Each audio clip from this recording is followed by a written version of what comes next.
A millionaire found a single mom washing her son's clothes in the sink. What happened next? Room 506 at Horizon Suites was so quiet that afternoon, the drip from the showerhead could be heard one drop at a time. A faint yellow light spilled across the worn tile floor, casting uneven patches of reflection. Sophie Bennett was bent over the sink, her hands red and raw from too much water, her fingers trembling as they scrubbed her little boy's clothes. The scent of cheap detergent mixed with damp air, giving the room a heavy, quiet sadness. A frayed bath towel lay across the rim of the sink. On it, a small pair of jeans, still dark and wet, clung to stubborn bubbles of soap that hadn't been rinsed away. Sophie bit her lip and bent lower, determined to work out the stain. She didn't hear the knock at first, only when a low voice called out did she jolt upright. "Someone in there?"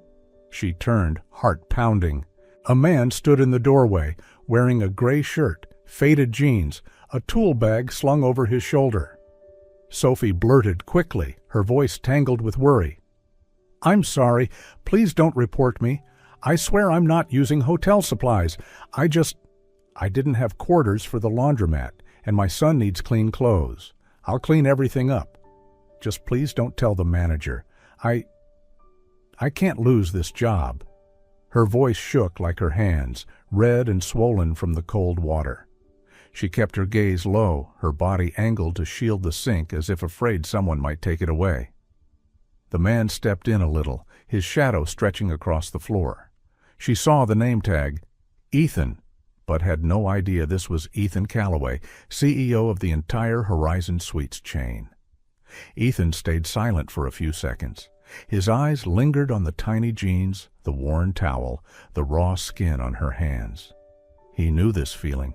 Years ago, he had crouched over a gas station sink, washing his only shirt with the cheapest bar soap he could find, scrubbing and praying no one would walk in.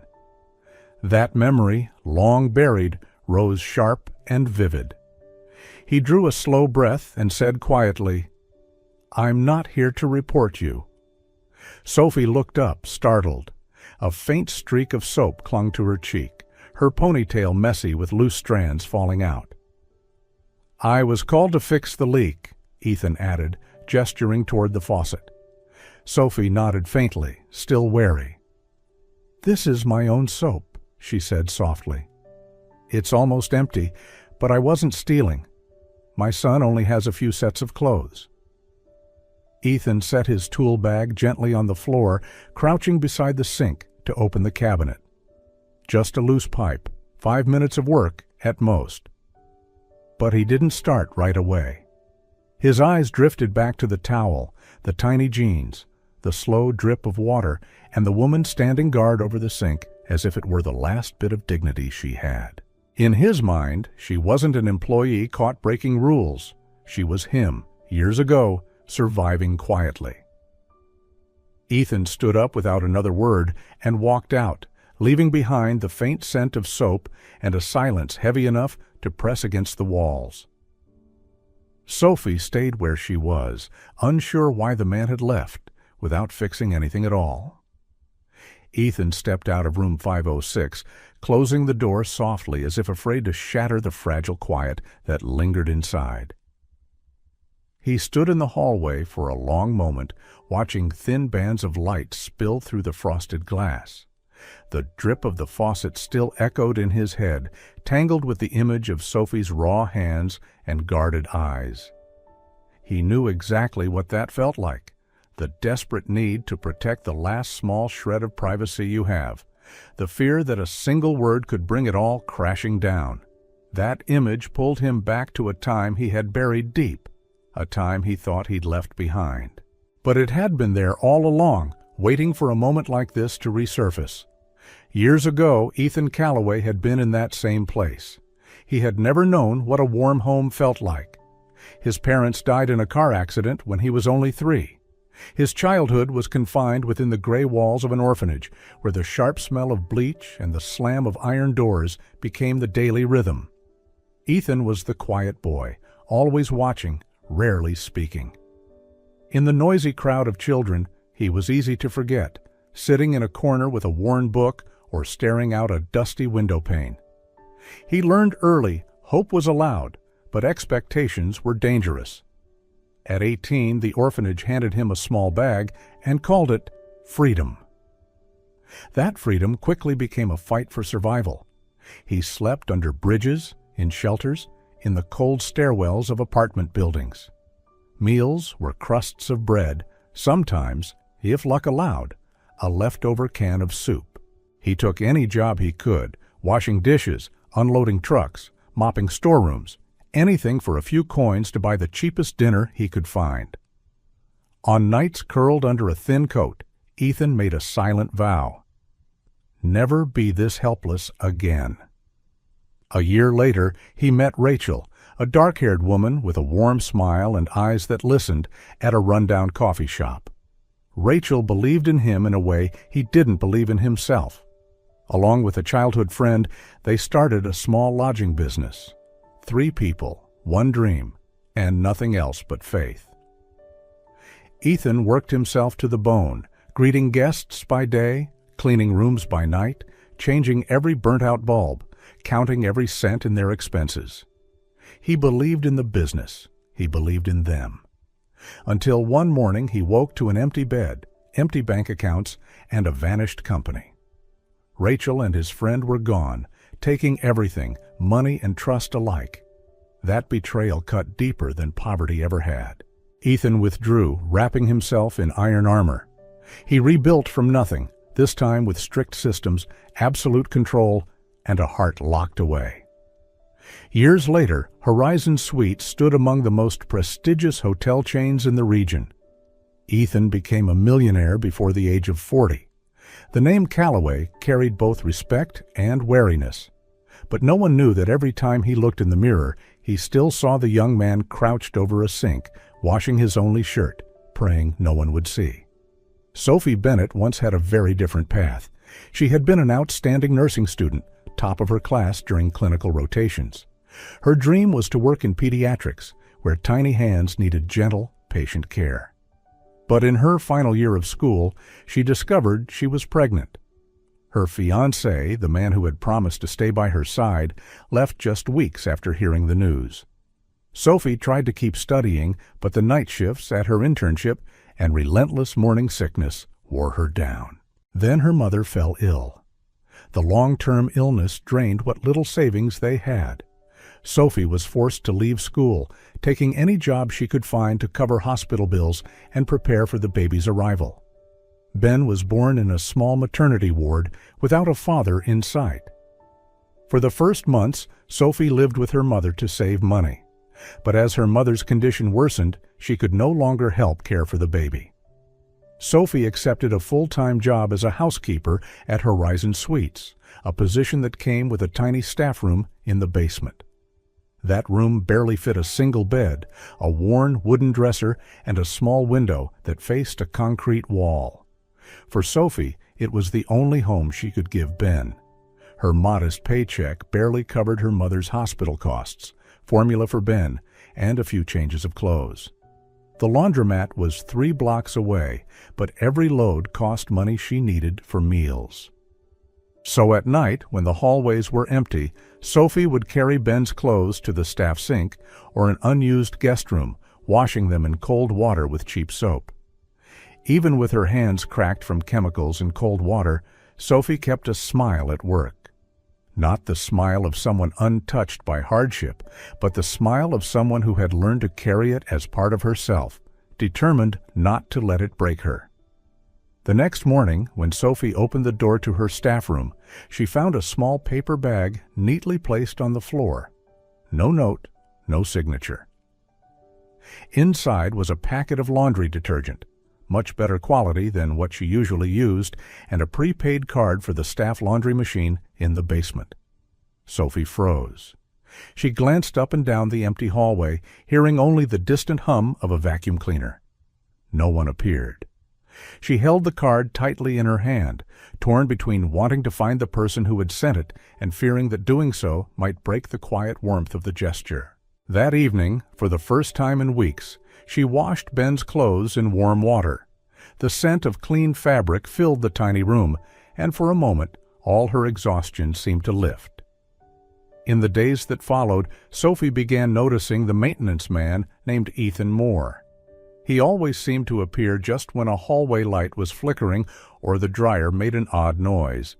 Their exchanges were brief. "Did the dryer work okay yesterday?" "Yes, thank you." Or, "That west hallway light still flickering?" "Yes, I think it needs a new bulb." But Sophie noticed that he always asked with genuine interest, not the perfunctory tone of someone ticking off a task. Ethan, meanwhile, found himself watching Sophie more closely. He saw her pushing the linen cart, her sneakers worn thin at the heels.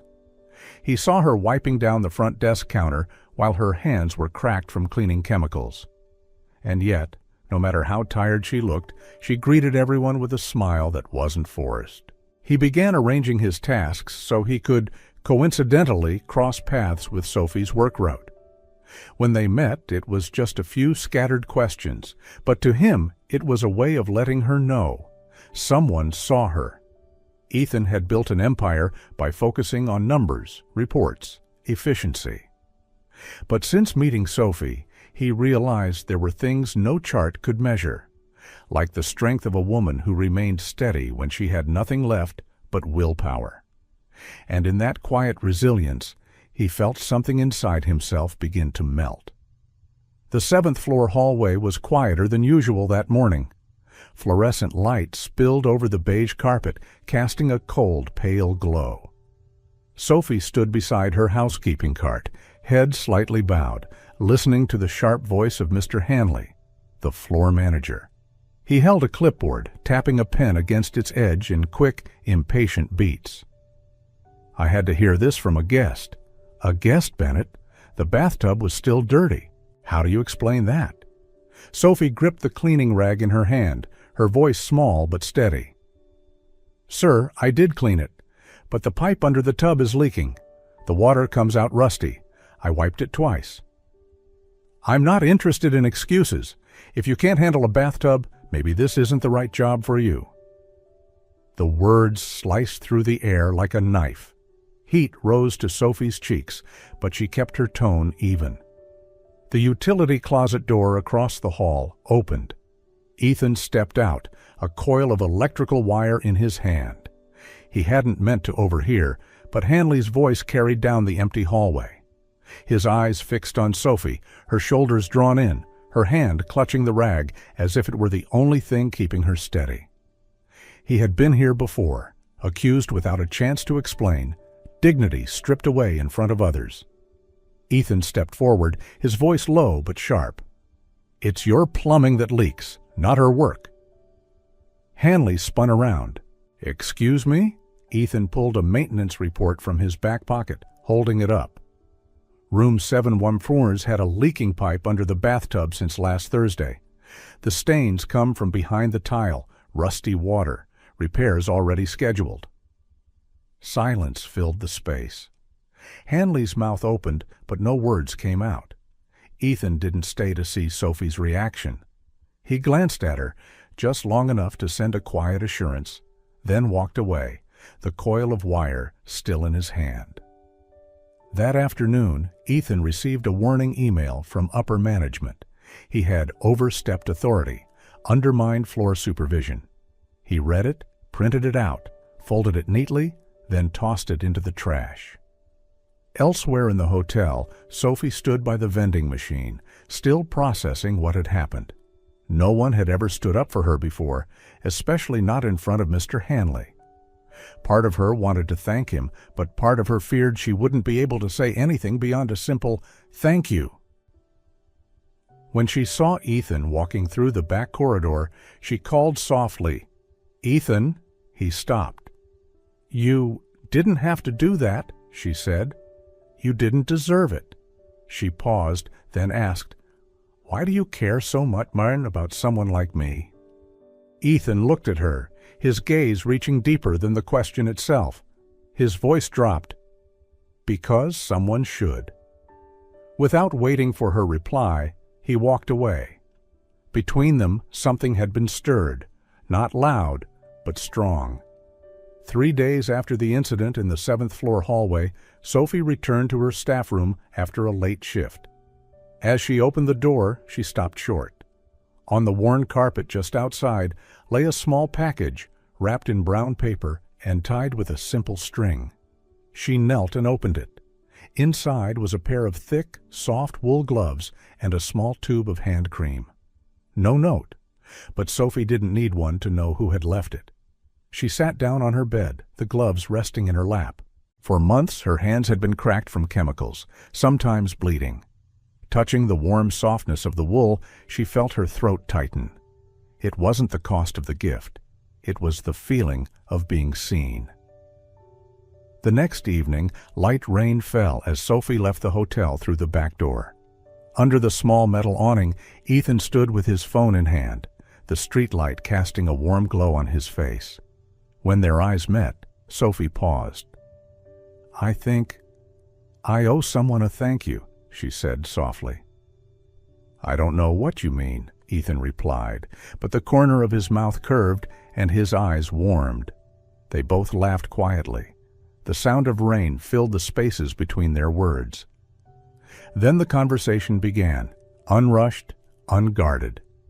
They talked about the best instant noodles for the lowest price, about $2 coffee that still tasted fine, and which vending machine snack gave the most bang for its buck.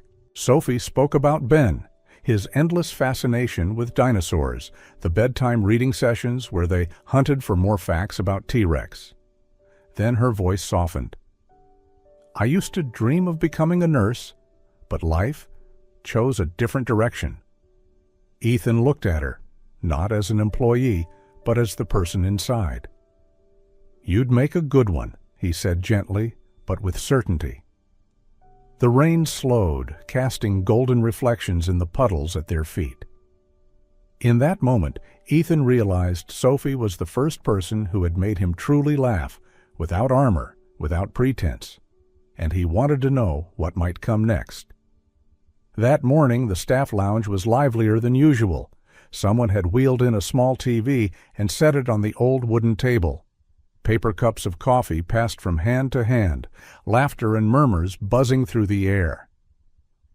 Apparently, the CEO of Horizon Suites is doing a live stream tour of the branches today.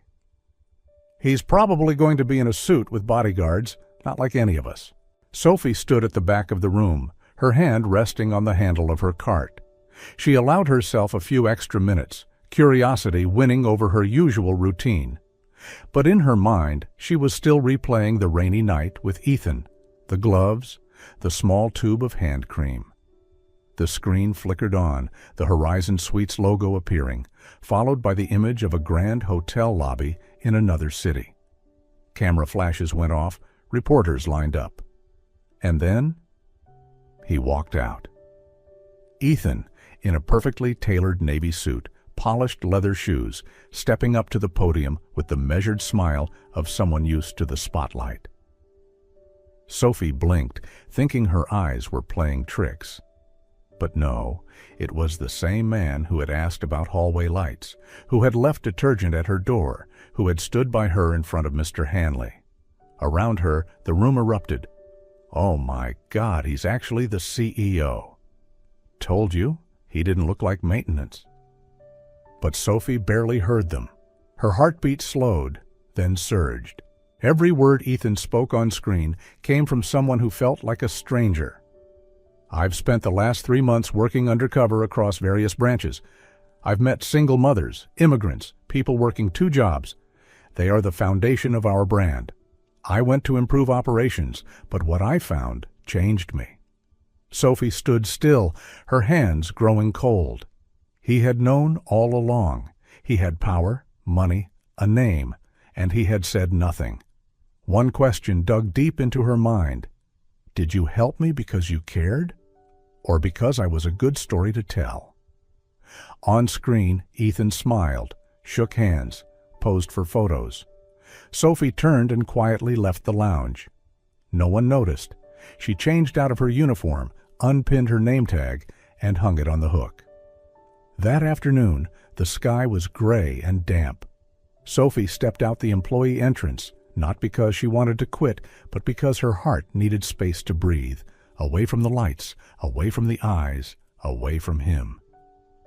3 days blurred past. In that time, Ethan barely slept, each morning scanning the shift schedule in hope of her name, only to find the same empty space.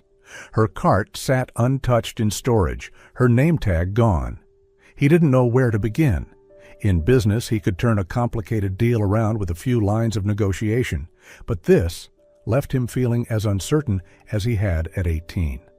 On Friday afternoon, under a pale golden sky, Ethan walked into the elementary school 4 blocks from the hotel. He remembered Sophie mentioning it, the place where Ben had show and tell Fridays, where the teacher gave out dinosaur stickers. That day there was a small parent gathering. Folding chairs filled the multipurpose room, children running around clutching juice boxes.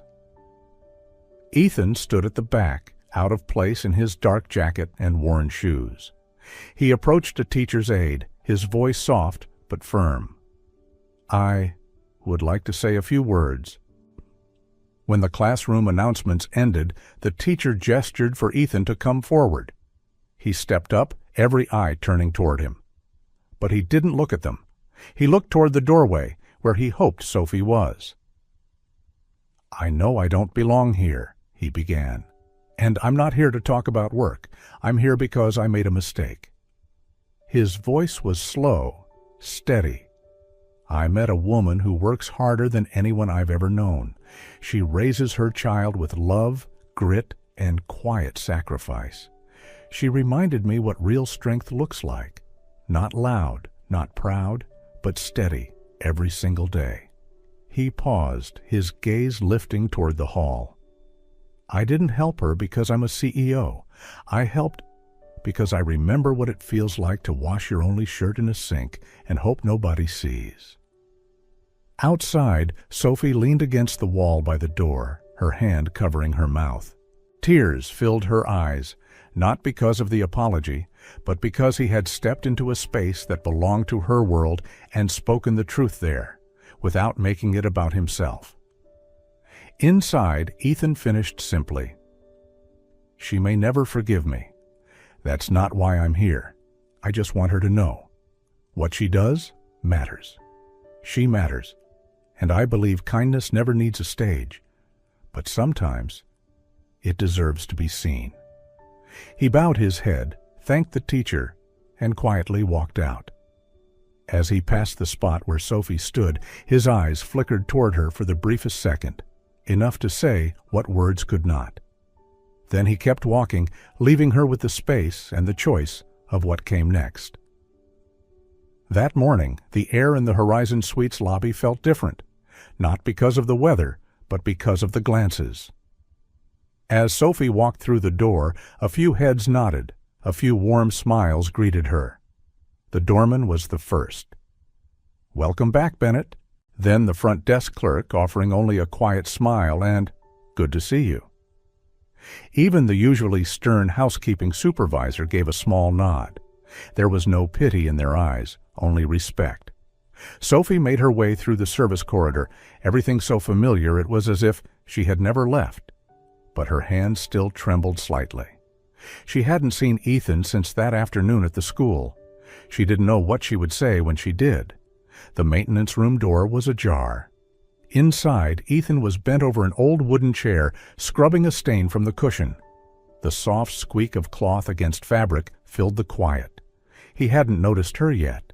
Sophie stepped inside, her voice barely above a breath. "You don't have to fix everything." Ethan looked up. Their eyes met and held for a few long seconds. "Just stay," she added.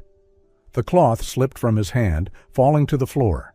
Ethan took a slow step toward her, then another. "I thought I'd lost you," he said quietly. "You didn't," Sophie replied, her eyes shining. "You just had to let me find my way back."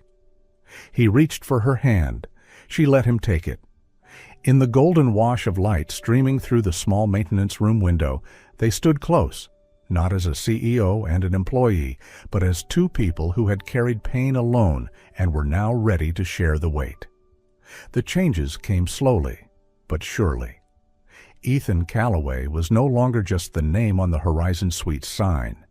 He stood before the gathered staff, not in a tailored suit, but in a simple navy sweater, announcing a new set of policies. Support programs for single parents, free mental health counseling for employees, and full scholarships for anyone wanting to return to school. At first, the room was silent. Then the applause began, strong, steady, and lasting. Among those clapping that day, Sophie stood in the front row. She was now a member of the Guest Experience Advisory Board, invited to speak during new staff training. "I used to think this was just a job," she said, her voice steady but full of feeling. "But someone reminded me that people matter more than positions, and that kindness is a kind of leadership too." Months later, the hotel's grand lobby was transformed into a surprise celebration. Balloons floated near the ceiling, a long table held a dinosaur-themed cake, and employees from every department brought small gifts for a 5-year-old boy. Ben beamed as he unwrapped a T-Rex hoodie. Across the room, Ethan held a bouquet of balloons, quietly watching, joy shining in his eyes. When Ben ran to him, wrapping small arms around his leg, and asked, "Are you going to be my new dad?" Ethan froze, then looked at Sophie. She smiled through tears and nodded. That evening, after the guests had left, they walked together down the familiar hallway. Stopping in front of room 506, Ethan rested his hand on the doorknob. "This is where I first really saw you," he said, "and this is where you reminded me." "I was worth being seen," Sophie replied. He opened the door, and sunlight poured in. The past was still there, but now it was only the foundation for a new beginning. That spring, the garden behind Horizon Suites bloomed in the soft blush of cherry blossoms, petals drifting like whispers on the breeze. When a coworker asked Sophie to help arrange flowers, she expected nothing more than a quick favor, until she stepped under the archway of blooms and saw him. But as she passed under the carefully woven floral arch, she stopped. Ethan was there, his gaze fixed on her as if no one else existed. He stepped forward slightly, a rare hesitance in his smile. "Ben told me I should do this where his mom feels safest," he said, then knelt, opening a navy velvet box. Inside lay a simple yet elegant ring, gleaming with the weight of all they had been through.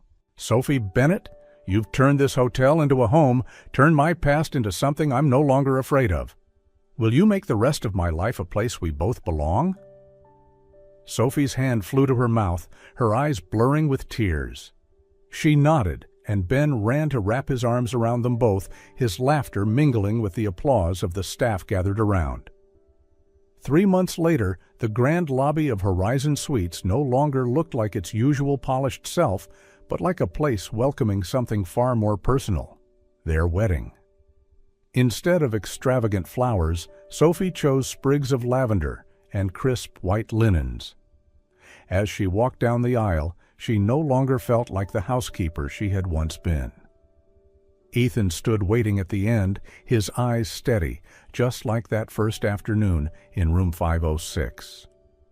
Their vows were simple, making no promises of riches, only the promise to stay, even in the hardest of days. When Ethan said, "I promise to always stay," Sophie smiled through her tears and held his hand tighter. A year later, they welcomed Grace, a tiny baby girl with eyes bright enough to bring the sky indoors. Ben proudly introduced his sister to anyone who visited, while Ethan mastered holding her in one arm while stirring the breakfast pot with the other. Life wasn't perfect. There were sleepless nights and rushed mornings. But in their home, laughter always outnumbered sighs. In the living room, on a wooden shelf, sat a framed photo of the family standing in front of room 506. On the back, Ethan had handwritten one simple line: "One old room, one sink, and a second chance changed everything." And every time they looked at it, they knew they had found the most valuable thing, not a fairy tale, but a real life where two people chose to stay, no matter what came their way. One late summer afternoon, golden sunlight slanted through the living room window, stretching into warm streaks across the wooden floor. Sophie sat in an armchair, cradling a sleeping Grace, the baby's tiny fingers curled loosely into her mother's shirt. Ben sat on the floor, carefully stacking Lego blocks into a miniature hotel, occasionally looking up to ask whether he should add another floor or a window. Ethan walked in, his shirt slightly rumpled from running errands, a thick envelope in his hand. He set it down on the table and sat beside Sophie, his eyes carrying both seriousness and the boyish excitement of sharing a new dream for the first time. "I have a proposal," he began, sliding the envelope toward her. Inside was a detailed blueprint for a new hotel project, this time not a luxury property and not under the Horizon Suites name. This was a small, affordable chain designed for people trying to start over. "I want to call it Second Chance," Ethan said, his voice low but sure. "Not just to give them a temporary roof, but to train skills, create jobs, and build a safe environment for people who need a new beginning, like we once did." Sophie stared at the paper, her heart resonating with every word.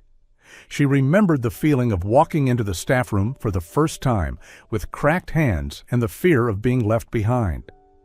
She looked up and met Ethan's gaze, the man who had once appeared in the doorway of room 506 with a tool bag and who had changed the way she saw herself. "We'll do it," she said softly, her smile opening like a promise. Ben, not fully understanding, ran over to show off his Lego building. "Can I name my hotel Second Chance, too?" Both of them laughed, and Ethan ruffled his hair, nodding his approval. Outside, the late summer breeze stirred the branches, carrying the faint scent of lavender from the garden.